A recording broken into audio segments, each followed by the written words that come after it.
This is the Fleet Success Show.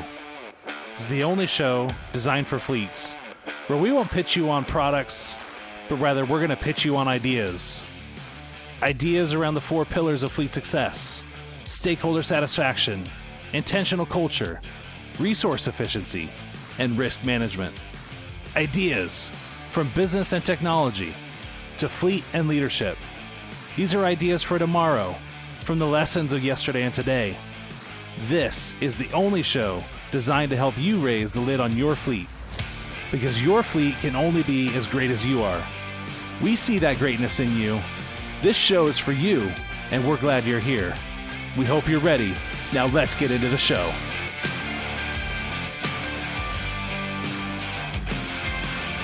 Hey, welcome to the Fleet Success Show.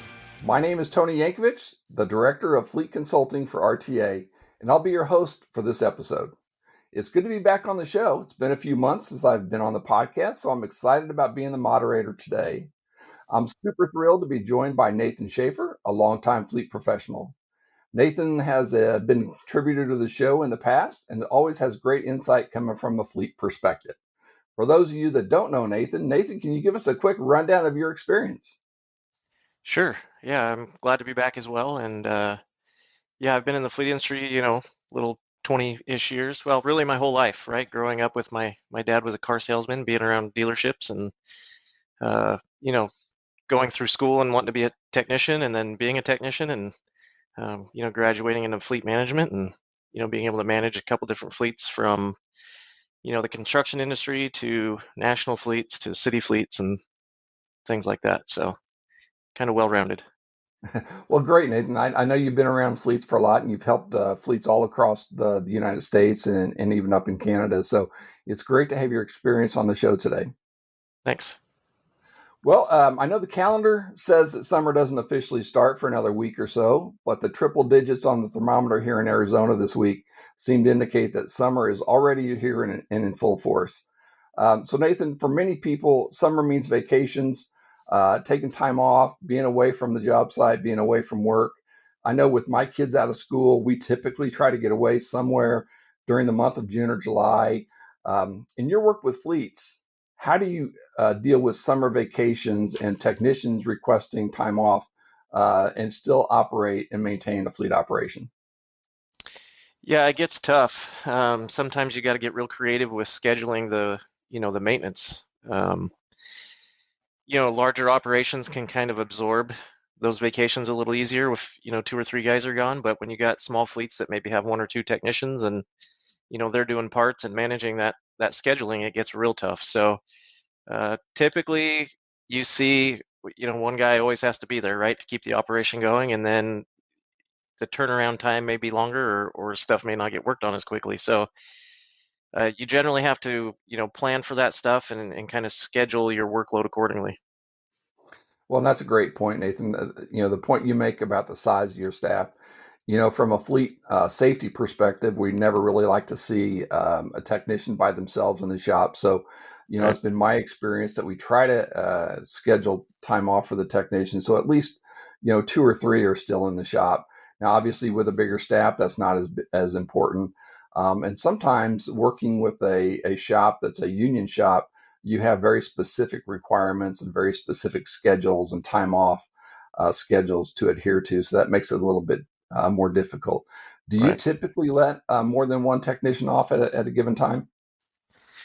When I had a shop that had 7, 8 technicians in it, we could handle letting 2 or 3 go that may overlap. It was tough to let that, be all during the same time period, but we could cover that in a shop that size. But I've been in shops where was 2 of us, and so the nice thing about during the summer is, some of those smaller fleets, if that company has, high school kids that come in and help during the summer, things like that, you can generally pull one of those kids in to kind of be a lube tech or a helper during the summer. And so back to your point, you're not leaving somebody, by themselves in the shop in case something were to happen. So, there's ways to manage it. It just depends on the operation, what the business is, that you're supporting and things like that to kind of find some workarounds. But generally you don't want to leave yourself too short for sure. Well, that's great. And, I found that the HR policies surrounding PTO are generally pretty helpful. It will generally identify when you can start applying for time off and when you can put in your vacation request. So that's generally pretty helpful as well. Right. Well, that's a great point. Then, do you typically let your customers know that you're going to be short-staffed and that there might be some delay issues, or is that something that you don't necessarily communicate with your customers? You know, I think when it comes to summertime and vacations, if somebody calls to schedule stuff, you can always tell them, we're a little bit short staffed due to vacation. You can drop it off. It may take us a day or two longer, and you always want to communicate that regardless, that expected turnaround time. But, usually people are pretty understanding of those summertime months, and on the flip side of that, you also see where your internal customers may be doing the same thing and taking those vacations. And so you may get stuff for scheduled maintenance you've been trying to get for months, and finally they're like, "Yeah, we're going to take a week off, so I'll drop that off for you." So, and that usually will help, some of those longer turnaround times because now you've got a week instead of them dropping it off at 4 o'clock and wanting to pick it up at 7 a.m. the next day. So it kind of works both ways, which is kind of nice. Absolutely. Yeah, and I'm glad you brought that up because generally speaking, the customer groups are also taking time off at this time, and it's a great way to get caught up on some deferred maintenance. So, a great use of that time as well. So, one Absolutely. of the other things that I worked in municipal government for a long time, and one of the things that we used to our advantage was summer hours. We would a lot of the people wanted to come in early and get off early, not only to avoid the heat of the day in the afternoon, but also to give them more opportunity to spend time with their families in the afternoon and evenings. Have you seen a lot of people actually change their operating hours in the summer to accommodate things like that? Yeah, I've seen some fleets that will do that. They want to come in earlier in the summer, especially when you get into some of those construction companies because, they're trying to beat the heat. They want to start, 5 in the morning in the nice cool weather, do the stuff they got to do and be out of there by, 2 or 3 in the afternoon. So I have seen that. One of the things that I always like to do in our shops is try to do maybe a split shift where you maybe have a guy start or two guys start fairly early, and then you just make a couple of overlapping shifts throughout the day. So you maybe have 10 or 12 hours of coverage with one shift. So I've seen a couple different things work really well, and it just kind of depends on that industry. Well, good, good. Well, the other thing that, and again, from an individual perspective, many more people are traveling during the summer months, as most of us know. Total vehicle miles traveled, or VMTs, are highest this time of the year, with peak mileage generally coming in the months of July and August. Um, So, with miles traveled up in the summer on a personal perspective, what's your experience show in fleets? Do the vehicle miles traveled increase in the summer months, or do you usually see a decrease? I think you definitely see the increase in those regions of the country that experience four seasons, right? Because that's when they can get the outside work done, and that's when they're really pushing some of that stuff. Some of the, areas that have the nicer weather year round, you may see an uptick a little bit, but I think it's a little more leveled out for some of those. So, I think it just kind of goes back to that regional aspect, and again, I think industry drives some of that as well. Well, exactly. Around here, as soon as the weather breaks, you see those orange cones and orange barrels out on the street. Oh So, yeah. they're certainly trying to get those projects in when the weather is decent. Yep. So let's talk about that in a little bit more perspective when it comes to fuel. So the good news is that gasoline prices are down about $1.40 a gallon from this time a year ago. Diesel prices seem to be down about $1.92 from this point a year ago. But they're bouncing around a little bit. Last week they were a little bit higher. They went down a little bit this week. So they're really all over the place. So Yeah. what do you expect to see, and what trends are you seeing with fuel prices for this summer months? It's tough with the way the economy's been the last probably 2 years. It's tough to predict it. 5 years ago, you could look at some of the economic trends and you could kind of guess where fuel was going to go with that and kind of budget for it. But ever since COVID happened, it's like it's kind of up for grabs. You know, Typically you would see those summer months the fuel start to creep up in the spring and you know hit the peak in the summer, and then in the fall they'd kind of start to come back down. So they kind of would trend with those mileage increases that you're traveling. So, but lately it's been tough. It's hard to pinpoint lately. Well, that's a great point. We've done some trend analysis on fuel costs over the last several years, and generally speaking, you could just run some analysis and identify what months you're going to, consume more fuel and plan for that, and you kind of could see where the trends on fuel costs were going. Typically, you see that spike right after Memorial, or leading up to Memorial Day, and after. Right. Simply put, the demand for gasoline and diesel is a lot higher in the summer months. So, of course, the old supply and demand matrix is going to result in higher costs. And Right. recently, Saudi Arabia, one of the world's largest oil exporters, said it was slashing oil productions by at least 1 million gallons or 1 million barrels per day through July. And Wow. then that followed on the heels of OPEC's announcement this past April that it was also going to slash oil production by almost 1.6 million barrels per day. So, with the increasing demand for fuel and the decreasing supply, I would tend to see that fuel prices will probably be ticking upwards. Definitely.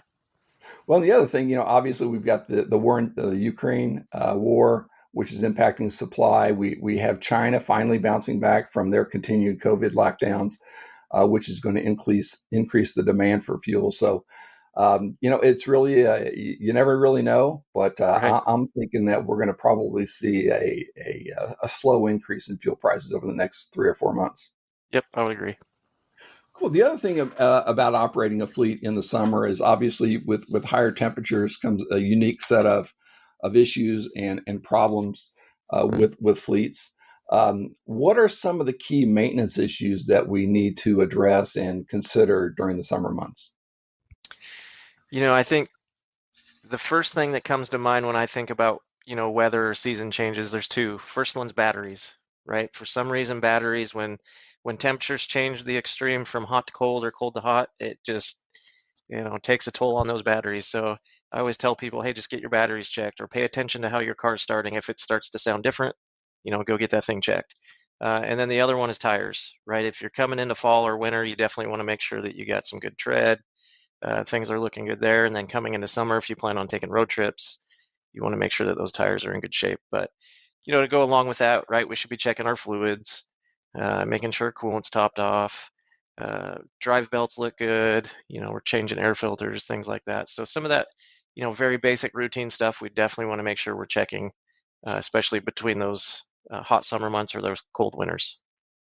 Well, and that's great, and Nathan, it's interesting that you led off with batteries because most people are more familiar with batteries failing in the winter, and for obvious reasons. For if you get extreme cold temperatures, batteries seem to fail Yeah. immediately at times, and so people are always considering the life of their battery in the winter. But your comments about batteries in the summer is so true. I think a lot of individuals don't realize that, but a lot of fleet managers and fleet technicians, they experience that because not only is it the extreme weathers that impact the battery life, but also changing from season to season and the way the vehicles are used. I mean, there's a lot more going on with the vehicles in the summertime at points of time, so it really does Right. impact the fleet batteries.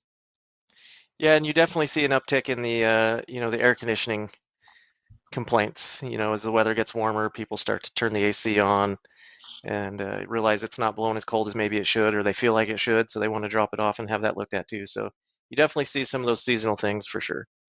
Well, that's great. A great point. The thing about you'd mentioned the AC, and obviously that was probably the number one thing that I thought you were going to say. But as a fleet professional, it shows that you've looked at the numbers and you've done the analysis that show that the batteries, the tires, which I find fascinating that the tire wear is so important in the summer. Not only are you traveling more miles, you need to be considerate of the tread wear and the tread depth, Yeah. but also the fact of tire inflation. How important is it to have the right amount of air in your tires? Yeah, tire inflation's a big deal, and I don't know exact numbers, but I know, if they're underinflated, it's going to increase, some of that resistance, which makes fuel economy go down, and things like that. But not only that, as you drive and you drive farther distances, those tires heat up and it increases air pressures. So if they're high already, that can lead to blowouts and things like that. So just a lot of issues with tires, not only with tread, but I'm glad you bring up air pressure because that's another great thing to check.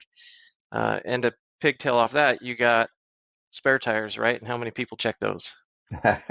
So, Yeah, guilty here. I can't remember last time I checked my spare yep, tire. yep, That's a great point. The other thing, I do have some seasonal allergies when it comes to tree pollen specifically.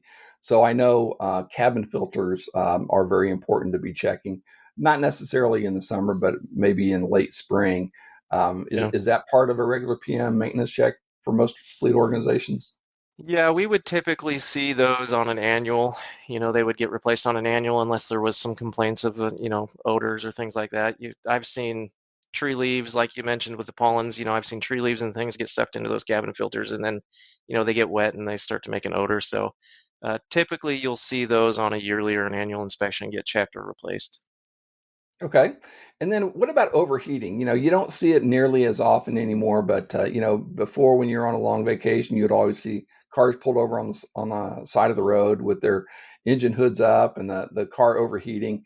Yeah. Thank goodness we don't see that nearly as much. But what are some of the things that you can do as a fleet owner to eliminate or at least reduce overheating in your vehicles? Yeah, I think the first thing I would do is definitely make sure that we're keeping our vehicles clean, right? Those radiators can get plugged up in things very easily with road debris, garbage, leaves again, things like that. Especially if you operate in dirty environments, the construction crews that are out on the job sites with dirt and mud tends to plug that stuff up. That's probably the biggest, leading cause of overheating that I see. Then the other one obviously is coolant leaks or things not properly maintained there. So, just checking those coolant levels, checking to make sure that everything looks clean and, airflow can flow the way it's supposed to and keep things cool is definitely going to be some good things to check. Well, it sounds like a lot of the stuff that you've identified, Nathan, really could be checked in your regular daily pre-trip routine. Is that correct? Yeah, absolutely. Or when you get fuel, stop and get fuel, pop the hood while it's pumping and, check the fluids, make sure you don't need anything topped off, everything's clean and looks good. Fantastic. Well, what have you seen for idling policies during the summer with people? And I know law enforcement fleets um, are idling all the time, and they're running the air conditionings, and you've got a lot of inspectors out on the road, or you have people that are making daily trips, and their vehicles idle a lot while they're, making that the run to the person's front step to drop off the package. Yeah. What kind of policies have you seen infected to reduce idling or to reduce fuel consumption? Well, you're definitely seeing a lot more idle reduction policies come into effect. The city I managed, we had a mayor that, instituted a no idling ordinance for the whole city. It wasn't just employees. Obviously, there's always exceptions to that, right? For those people that are out working in the heat or in the cold, they're going to idle a little bit for that temperature control.